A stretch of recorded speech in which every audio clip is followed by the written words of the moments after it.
Hello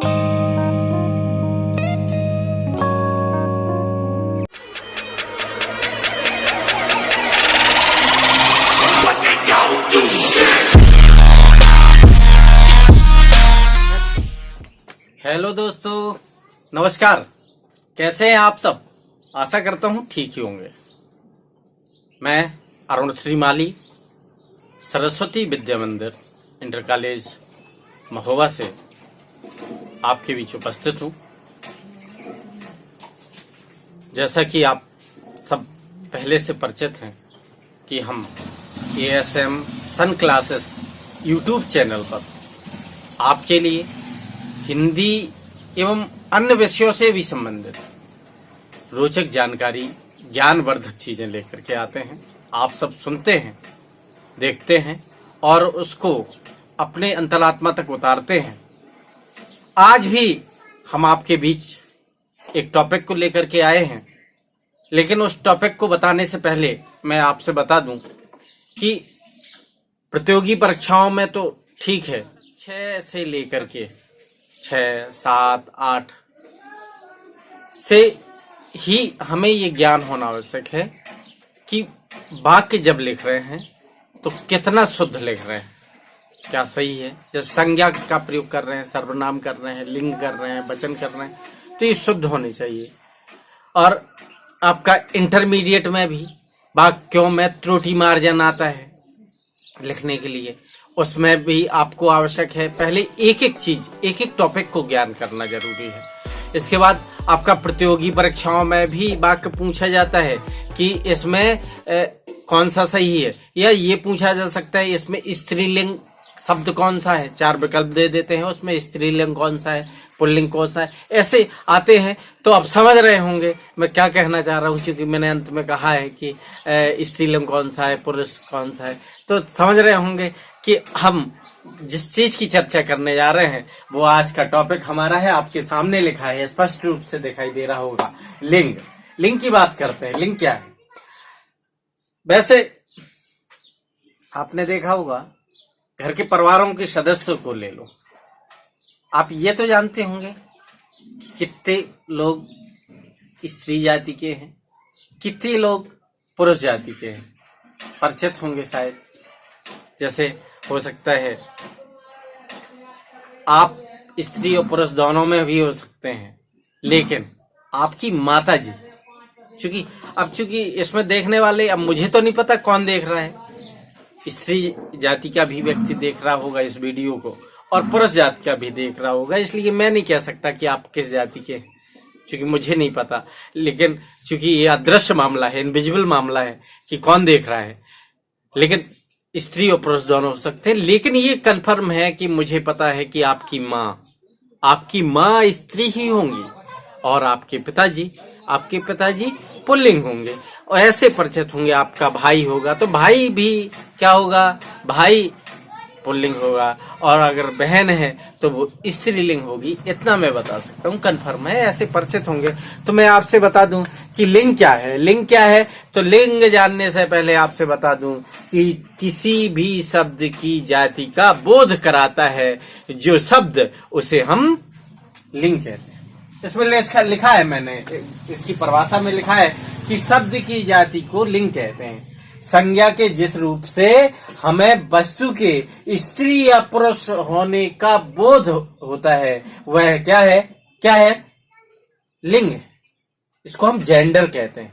क्या कहते हैं? जेंडर, नहीं लिंग। अंग्रेजी में हम जेंडर बोलते हैं और इसको हिंदी में लिंग बोलते हैं। अब बात करें कि लिंग कितने प्रकार के होते हैं। लिंग आपके 2 प्रकार के होते हैं। हिंदी में लिंग 2 प्रकार के होते हैं, 2 भेद होते हैं। एक है पुल्लिंग, दूसरा स्त्रीलिंग।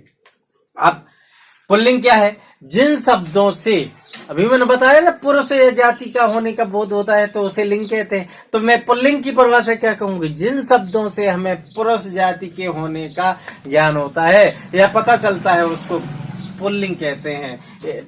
जैसे आपका शेर है, हाथी है, लड़का है, चाचा है, चूहा है, पापा है, पिता है, ये क्या है? ये आपके सीधे सीधे पुल्लिंग है। इसके बाद बात करते हैं हम स्त्रीलिंग का। इसमें लिखा है कि जिन शब्दों से उनके स्त्री जाति के होने का पता चलता है या बोध होता है, आपका क्या कहलाता है? स्त्रीलिंग कहलाता है। स्त्रीलिंग कहलाता है। जैसे आपकी माता जी हैं, मैंने बताया था, अभी आपसे कहा था कि आपकी माता जी पक्का है कि स्त्रीलिंग होगी, तो माता है। नानी है, नानी भी आपकी कौन सी लिंग होंगी? स्त्रीलिंग होगी। इसके बाद शेरनी है, लड़की है, मोरनी है, ये शब्द है आपके क्या होते हैं? ये शब्द आपकी स्त्रीलिंग होते हैं। अब इसके बाद पहचान करने की बात कर रहा हूं कि पहचान कैसे करोगे कि स्त्रीलिंग कौन है और पुल्लिंग कौन है। तो मैं बता दूं, पहले पुल्लिंग की पहचान। पुल्लिंग के लिए जैसे आपकी कोई मोटी चीज है, भारी चीज है, भारी भरकम चीज है, बेडोल वस्तुएं हैं, ये आपकी पुल्लिंग होते हैं। जैसे बंडल, लकड़ियों का बंडल है, बंडल क्या होगा? बंडल आपका पुल्लिंग होगा। बोरा है, बोरा। रस्सा है, थैला है, ये क्या है? ये आपके पुल्लिंग होते हैं। इसके बाद मानव शरीर के कुछ अंग, सब नहीं लेकिन कुछ अंग, जैसे आपका क्या, आपका कान है, हाथ है, पैर है, ये क्या है? ये आपके पुल्लिंग है। अब देखते हैं वर्णमाला के कुछ वर्ण भी आपके पुल्लिंग होते हैं। जैसे छोटा आ है, बड़ा आ है, इसके बाद छोटा ऊ है, बड़ा ऊ है, टा है, चा है, ता है, ये क्या है? ये शब्द आपके पुल्लिंग होते हैं। इसके बाद अगर शब्दों के कोई शब्द है, शब्दों के अंत में यदि अकारा है, अक, तो आप समझ जाइए कि ये क्या है? ये पुल्लिंग है। अगर त्वा आ रहा है, त्वा, जैसे महत्व है, महत्व क्या है? आपका पुल्लिंग है। इसके बाद बड़ा ना है, बढ़ना, चलना, उगना, ये क्या है? ये भी आपका क्या है? पुल्लिंग है। इसके बाद या है, या अगर आ रहा है, और आपका बड़ा आ रहा है, आपा आ रहा है, आओ आ रहा है, आवा आ रहा है, ओड़ा आ रहा है, पन आ रहा है, जैसे आपका बचपन है। तो ये शब्द आपके, ऐसे शब्द आपके क्या होते हैं? पुल्लिंग होते हैं। पुनः मैं दोहरा देता हूं क्योंकि ये ज्यादा है, नोट कर जाइए। अक है, त्वा है, ना है, बड़ा ना, या है, और आपका बड़ा आ है, आपा है, आओ है, आवा है, ओड़ा है, और पन है। ये शब्द आपके क्या है? आपके ये शब्द जिन शब्दों के अंत में ये शब्द आते हैं, ये आपके पुल्लिंग कहलाते हैं। अब बात करते हैं, और दिन है, मास है, देश है, ग्रह है, पर्वत है, पेड़ है, धातु है, अनाज है, समय है, समुद्र है, शरीर के अंग है, रत्न है, द्रव है, और महाद्वीप है। ये चीजें आपके फिर से बता दूं कि आपका दिन है, देश, मास, देश, ग्रह, पर्वत, पेड़, धातु, अनाज, समय, रत्न, द्रव, महाद्वीप, शरीर के अंग, समुद्र, समय इत्यादि जो है ये आपके पुल्लिंग होते हैं। लेकिन इसमें भी अपवाद हैं, हर चीज में अपवाद है। जैसे मास है, मैंने बताया कि महीने का नाम है। अब महीने के नाम में जनवरी, जुलाई बताया, तो ये कुछ अपवाद हैं जो ये आपकी स्त्रीलिंग होंगी। जैसे आपका धातु बताइए, धातु है, मैंने बता दिया पुल्लिंग है। लेकिन इसमें चांदी धातु है, चांदी आपका स्त्रीलिंग। ये पहचान करने की जरूरत है, अपवाद है। इसके बाद आपका मैंने शरीर के अंग बताए, शरीर के अंग में आपका कान है, कान तो क्या है? पुल्लिंग है। लेकिन कई अंग आपके होंगे ऐसे जो स्त्रीलिंग होंगे, जैसे आपका नाक। अब ऐसे मैं सिंपल सी ट्रिक बता देता हूं आपको, जनरल इन जनरल आप समझिए उसको, उस भाव में मत लीजिए, लेकिन बस इसको जनरल समझिए। उसको हम वाक्य में प्रयोग करते हैं और पीछे जाने पर जो पीछे आपका प्रयुक्त किया गया शब्द है वो आपको समझ आ जाएगा। यदि बड़ा आ रहा है या आ रहा है तो समझ जाइए कि पुल्लिंग है, और ई आ रहा है तो समझ जाइए कि स्त्रीलिंग है।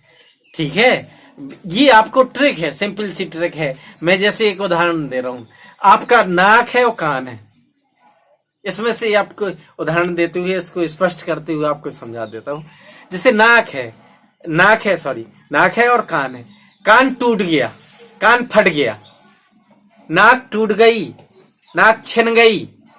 इसमें स्पष्ट हो रहा होगा आपको, नाक छिन गई यानी सीधी सीधी बात है, स्त्रीलिंग है। छिन गई क्योंकि आपको ऐसे, आप ऐसा बिल्कुल नहीं बोल सकते कि नाक छिन गया, कान छिन गई, नहीं कह सकते ना।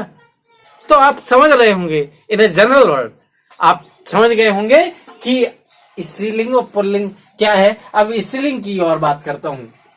मैंने आपको स्त्रीलिंग से बताया था जिन शब्दों से स्त्रीलिंग, स्त्री जाति के होने का बोध होता है, आपका वो स्त्रीलिंग होता है। जैसे आपकी माता जी हैं, मैंने बताया, मैं आपका नहीं बता सकता, फिर से कह दे रहा हूं कि आप नहीं बता सकता कि आप कौन लिंग के हैं, क्योंकि आप देखने वाला व्यक्ति हो सकता है आप स्त्री जाति की भी हो सकते हैं और पुल्लिंग भी हो सकते हैं, लेकिन ये कन्फर्म है कि आपकी माता जी स्त्री ही जाति की होंगी और आपके पिताजी पुल्लिंग जाति के होंगे और बोध करा रहे होंगे। और स्पष्ट है कि आपकी माता है। माता जब आपकी स्त्रीलिंग होंगी तो आपकी नानी भी स्त्रीलिंग होंगी, चाची भी स्त्रीलिंग होंगी, शेरनी है, लड़की है, आपकी बहन है, बहन भी मैं कंफर्म कर देता हूं कि आपकी बहन भी क्या होगी, स्त्रीलिंग ही होगी। इसके बाद आपकी मोरनी, इस तरीके से ये स्त्रीलिंग है। अब स्त्रीलिंग की पहचान कैसे करते हैं? संस्कृत के आकारांत शब्द, संस्कृत के आकारांत शब्द क्या कहलाते, किसका बोध कराते हैं? स्त्रीलिंग का बोध कराते हैं। जैसे परीक्षा, अहिंसा, दया, कृपा, सभा, ये शब्द आपकी स्त्रीलिंग का बोध कराते हैं। कौन से? संस्कृत के आकारांत शब्द। इसके बाद उकारांत तत्सम संज्ञाएं, उकारांत तत्सम संज्ञाएं, जैसे मृत्यु है, धातु शब्द है। धातु समझ मत जाइए, धातु शब्द की बात कर रहा हूं। इसके बाद ऋतु है, वायु है, ये आपके क्या है? जैसे ऋतुएं आई, धातु गिर गई, समझ रहे ना। अब उसको ये मत समझाइए जैसे मैंने स्त्रीलिंग में आपको पुल्लिंग में समझाया था, उसको धातु का किसी विशेष धातु का नाम नहीं, धातु स्वयं एक वर्ड समझिए। ये आपका स्त्रीलिंग का बोध कराता है। वायु है भैया, स्त्रीलिंग का बोध कराता है। अब इकारांत संज्ञाएं हैं, जैसे सर्दी, दूरी, नौकरी, गर्मी, नदी, ये क्या है? कौन सी? इकारांत संज्ञाएं हैं। ये आपकी स्त्रीलिंग का बोध कराते हैं।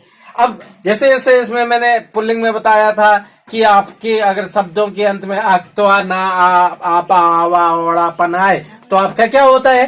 पुल्लिंग होता है। ऐसे में आपको स्त्रीलिंग में बताता हूं कि इया, आई, बड़ी नी, आवट, आहट, ता, इमा, बड़ा ता, री इत्यादि अगर वर्ण आपके शब्दों के अंत में आते हैं तो ये बिल्कुल समझ जाइए कि ये क्या है? स्त्रीलिंग होगा। जैसे आई है यानी मिठाई, पीछे लगा, एक उदाहरण देता हूं। आपका लिखावट, आवट, लिखावट। अब देखो इसको मैं उसी ट्रिक में आपको समझा देता हूं। जैसे लिखावट बहुत अच्छी है, अच्छी, क्योंकि अच्छी किसको कहा जाता है? स्त्रीलिंग को ही कहा जाता है। अच्छा अगर होता तो आपका पुल्लिंग होता। ठीक है, समझ जाइए बिल्कुल कि अगर उसको वाक्य में प्रयुक्त करते हैं उस शब्द को, और पीछे आने वाले जो वर्ण है वो आपको स्पष्ट कर देंगे कि क्या है, स्त्री जाति का है या पुरुष जाति का है। इसके बाद आपको नदियां हैं, झील हैं, भाषा है, बोली है, लिपि है, नक्षत्र है, तिथि, ये आपकी क्या है? ये भी स्त्रीलिंग का बोध कराती हैं। तिथि यानी तारीख, जैसे आज कितनी तारीख निकल गई, ऐसे उसको वाक्य में थोड़ी सी समझेंगे तो समझ में आ जाएगा। आपकी बोली बहुत अच्छी लगती है, आपकी बोली बहुत अच्छी लगती है। कौन अच्छी लग रही है? बोली। इसको ऐसे वाक्य में कभी प्रयोग कर लिए कि आप बोली बहुत अच्छी बोलती हैं, ऐसा वाक्य मतलब मैं हाथ जोड़ के आपसे निवेदन कर रहा हूं कि मैंने कहा कि वाक्य में उसको कर्ता बना करके प्रयोग करेंगे, क्योंकि अगर आप ऐसे कहते हैं आपकी बोली बहुत अच्छी लगती है तो आप उसमें कर्ता हो गए, तो लगती है जो शब्द है वो आप के लिए प्रयुक्त हो रहा है, नहीं आप स्त्रीलिंग है।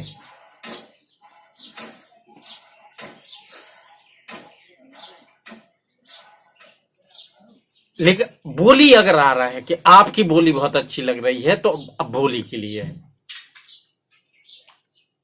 आप बोलने से बहुत अच्छी लग रही हैं तो आप स्त्रीलिंग। और आपकी बोली अच्छी लग रही है, नहीं वो ध्यान रखना, पीछे वाला शब्द जो है वो बोली के लिए ही संबंधित होना चाहिए। ऐसी कंडीशन में आपका सीधे सीधे होगा तो क्या होगा? स्त्रीलिंग होगा। इस तरीके से हमने आज अध्ययन किया लिंग का। हम इस तरीके से बीच बीच में पूरे ये वाक्य में प्रयोग होने वाले, व्याकरण में प्रयोग होने वाले एक एक चीजों को हम लेकर के आएंगे आपके बीच, और आप उसको अध्ययन करते रहेंगे, जिससे हम लास्ट में आपको बताएंगे वाक्यों में त्रुटि मार्जन, जो इंटरमीडिएट में भी आता है और आपकी प्रतियोगी परीक्षाओं में भी पूछा जाता है। और प्रतियोगी परीक्षाओं में यह भी पूछा जा सकता है कि लिंग कौन सा है इसमें। जैसे इस आपका सन 2019 या 20 की टेट में, यूपी टेट में पूछा गया था कि सरसों क्या है, स्त्रीलिंग है पुल्लिंग है, बाज चील के लिए भी पूछा गया है। इस तरीके से आप ध्यान रखिए कि धीरे धीरे आपको ज्ञान होगा, और आप बिल्कुल देखते रहिए। 6, 7, 8 में भी ये हैं, इसको ज्ञान होना आवश्यक है। और जब आप इकट्ठे कर लेंगे तब हमारा एक वीडियो आएगा वाक्यों में त्रुटि मार्जन का, उससे आप वाक्य को सही करना, वाक्य को कहाँ अशुद्ध है वो सब सीखेंगे। और मैं आपसे फिर चलते चलते एक बात कहना चाहूंगा, एक गुजारिश करना चाहूंगा। यदि आप सब हमारे चैनल पर, ASM सन क्लासेस चैनल पर नए हैं तो आप हमारे चैनल को सब्सक्राइब करिए और लाइक करिए, दोस्तों के बीच शेयर करिए। अगर आप हमारे पुराने दर्शक भी हैं तो भी आपसे गुजारिश करूंगा कि आप लाइक करिए और अपने दोस्तों के बीच शेयर करिए।